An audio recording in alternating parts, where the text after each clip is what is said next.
The live TV, सच सबसे आगे। हम अपनी ज़मीन का एक ज़र्रा भी नहीं देंगे। हम अपने दुश्मन यहूदियों के आगे घुटने नहीं टेकेंगे।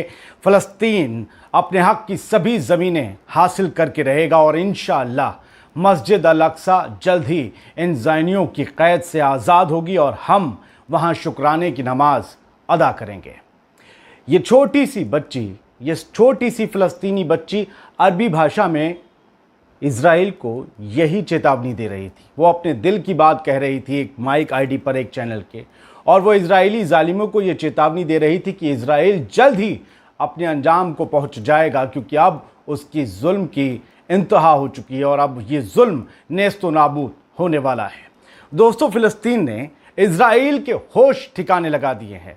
आसमान में इतने रॉकेटों की बरसात शायद ही इससे पहले किसी ने देखी हो जितनी पिछली रात देखने को मिली। और ये जब नज़ारा सामने आया तो हर किसी ने यही कहा कि शायद अब इज़राइल ने जो हरकत की है मस्जिद अल अक्सा में, वो उसके ताबूत में आखिरी कील साबित होगी, क्योंकि अब हमास, फ़लस्तीन और दूसरे मुस्लिम ममालिक रजब तैयब एर्दोगान जैसे तुर्की के राष्ट्रपति और इनके अलावा दूसरे और मुस्लिम ममालिक के राष्ट्रीय अध्यक्ष अब शायद इज़राइल को बख्शने के मूड में नहीं है। एक दिन पहले जब अल अक्सा में हुई घटना की निंदा करते हुए हमास ने इज़राइल को उसकी गलती का ट्रेलर दिखाया, तो इज़राइल ने बदले में एयर स्ट्राइक की, जिसमें 4 बच्चों समेत 25 लोग मारे गए और ये संख्या लगातार बढ़ रही है, आंकड़े भी अलग लगा रहे हैं। इसके बाद फ़लस्तीन ने यह तय कर लिया था कि अब इज़राइल के दांत खट्टे किए जाएंगे और फ़लस्तीनी आज़ादी के संगठन हमास ने लगभग 130 रॉकेट इज़राइल पर दाग दिए। वो रोशनी से आसमान नहा गया। तेल अवीव में हड़कंप मच गया, हर तरफ सायरन, एम्बुलेंस की आवाज़ आने लगी और इज़राइलियों के पैर, बेंजामिन नेतन्याहू के पैर लड़खड़ा गए। अरे यार, ये क्या हो गया। 130 रॉकेट इज़राइल पर दाग दिए गए, जिससे इज़राइल में कोहराम मच गया। हर तरफ आग की लपटें उठने लगीं, इमारतें, गाड़ियां जली हुई दिखने लगीं। कई इमारतें देखते ही देखते ताश के पत्तों की तरह बिखर गई। कई घर ज़मींदोज़ हो गए, कई लोग मारे गए और हर तरफ धुआं ही धुआं नजर आने लगा। फ़लस्तीन ने यह साफ कर दिया कि अगर इज़राइल के जुल्म और बर्बरियत का ये दौर यहीं ख़त्म नहीं हुआ तो फिर वो दिन दूर नहीं जब इज़राइल को ख़त्म कर दिया जाएगा और उसका नामो निशान उस ज़मीन से मिटा दिया जाएगा जो दरअसल इज़राइल की नहीं, फ़लस्तीन की है, जिसे इज़राइल ने कब्ज़ा किया। दोस्तों, यरूशलेम दुनिया का सबसे विवादित इलाका है, जहां पर 3 धर्मों के मुक़द्दस मकामात यानी कि धार्मिक स्थल मौजूद हैं। मुसलमानों की 3 पवित्र मस्जिदें वजूद में हैं, जिनका कुरान में भी जिक्र है। पहली जो एक मक्का में है, जिसे काबा भी कहते हैं, जो मेरे पीछे भी जिसका फ़ोटो लगा है।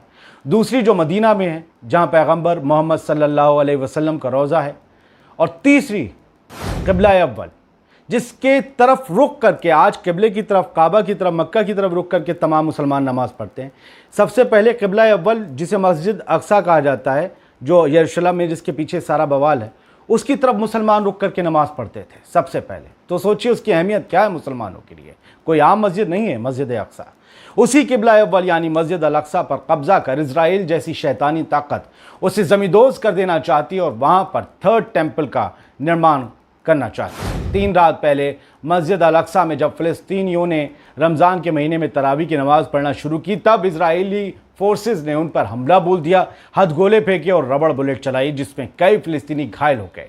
इसके बाद पूरी दुनिया के मुसलमानों में उबाल आ गया कि कोई भी ये बर्दाश्त नहीं कर सकता है कि 3 मुक़द्दस मकामात जो मुसलमानों के हैं, उनमें से किसी एक पर कोई दुश्मन ऐसे हमला करे कि हथगोले फेंके, आग लगा दे और उसे एंजॉय किया जाए, उसे एंजॉय किया जाए।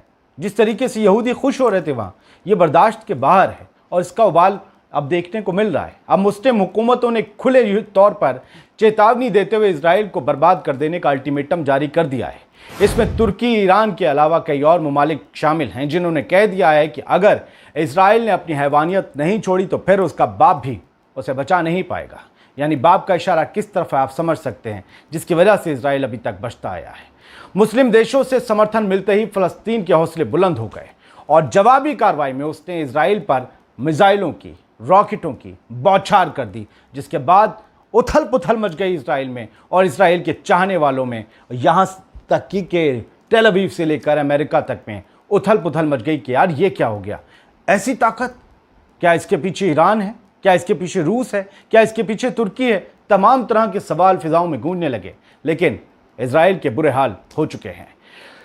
इजराइल के कई इलाके इस मिसाइल अटैक में तबाह हो गए। 130 मिसाइल डिफेंस सिस्टम है इजराइल के पास, एयर डिफेंस सिस्टम, लेकिन काम नहीं आ पाया। तुर्की के राष्ट्रपति रेजेप तैयब एर्दोगान ने इजराइल के खिलाफ सबसे ज्यादा मुखरता दिखाते हुए सबसे मजबूत कदम उठाया है।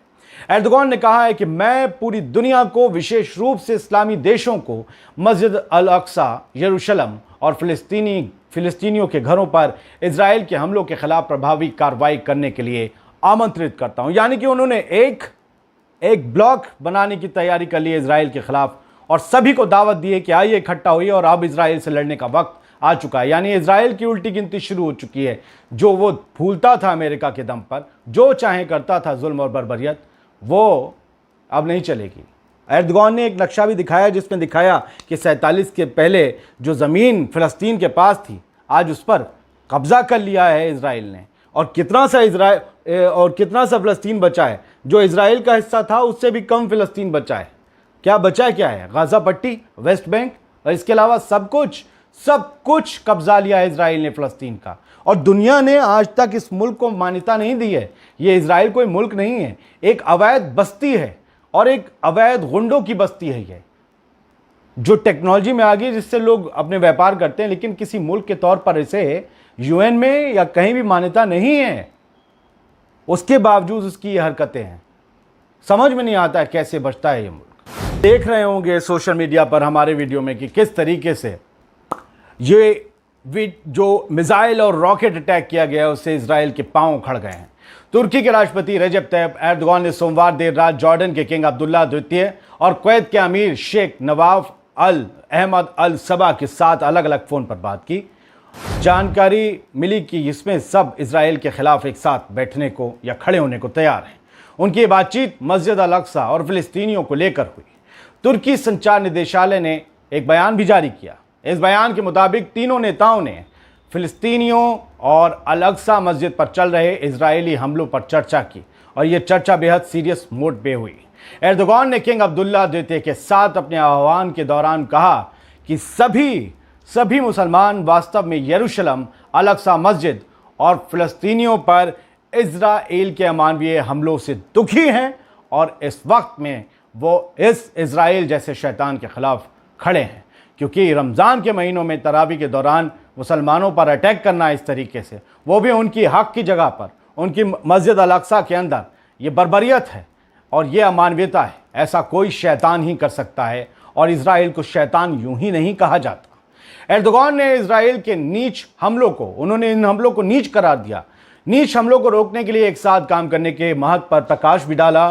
पिछले हफ्ते से पूर्वी यरूशलेम के शेख जर्राह पड़ोस में तनाव बढ़ रहा है।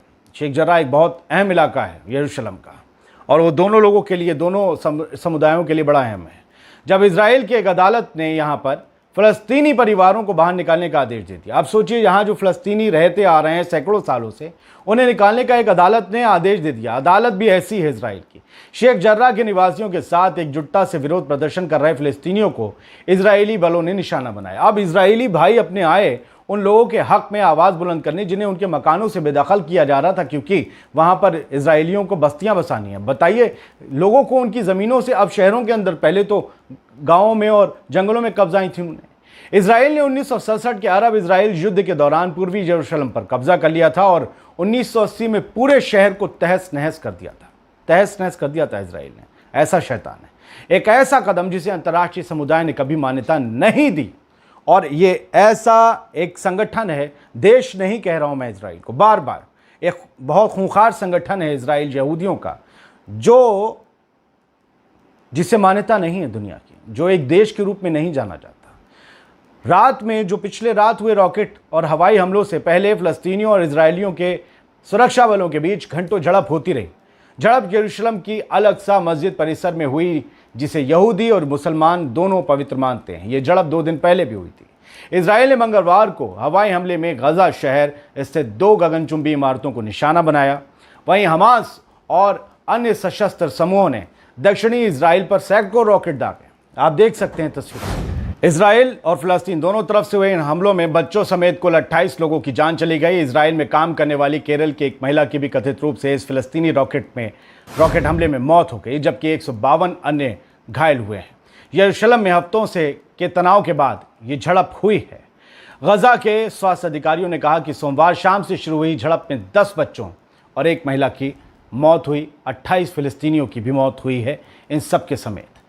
तो वो जो यरूशलेम हमेशा बारूद के मुहाने पर रखा रहता था झगड़ों के, वो सुलग चुका है और अब इसमें दुनिया की ताकतें कूद सकती हैं और अब वो कुछ सामने आ सकता है जिसके बारे में अंदाज़ा लगाते हुए पूरी दुनिया डरती थी कि कहीं ये यरूशलेम की लड़ाई तीसरी विश्व युद्ध की बानगी ना बन जाए।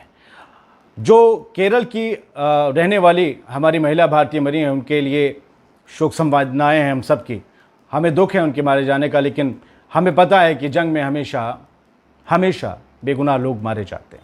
ये दो मुल्कों की जंग है, एक सैकड़ों साल पुराना झगड़ा है, लेकिन जिस तरीके से इजराइल अपनी हरकतों से बाज नहीं आता, उसकी वजह से ये सब कुछ देखने को दुनिया को बार बार मिलता है कि फ़लस्तीनी एक तरफ गुलैल और पत्थरों से लड़ते हैं और दूसरी तरफ उनके ऊपर रबड़ बुलेट्स दागी जाती हैं, ग्रेनेड्स फेंके जाते हैं। ये कहाँ का जुल्म है, ये कहाँ का इंसाफ है? आइए बराबरी से मुकाबला कीजिए तो जाने। और फिर अमेरिका जैसा मसीहा कभी इजराइल के खिलाफ नहीं बोलता, क्योंकि वो तो खुद गोद में बैठा हुआ है। सारे बड़े बड़े अरबपति या बड़ी बड़ी गद्दियों पे बैठने वाले कौन हैं? ज्यूज़ हैं अमेरिका में। तो ये ग्लोबल पॉलिटिक्स है और ये जियो पॉलिटिक्स अब चेंज हो रही है। और आप देखिएगा ये दो मुल्कों की लड़ाई में कौन कौन लोग अब आकर फ़लस्तीन के साथ खड़े होते हैं, कौन इजराइल के साथ खड़े होते हैं। लेकिन इस रॉकेट हमले से ये 130 रॉकेट जो फेंके हैं हमास ने इजराइल के ऊपर, उससे इजराइल के दांत खट्टे हुए हैं और उसे एक सबक मिला है कि किसी को भी हल्के में लेने की हिमाकत मत करना, वरना तुम्हारा जो जनाजा है वो भारी कर दिया जाएगा। जय हिंद।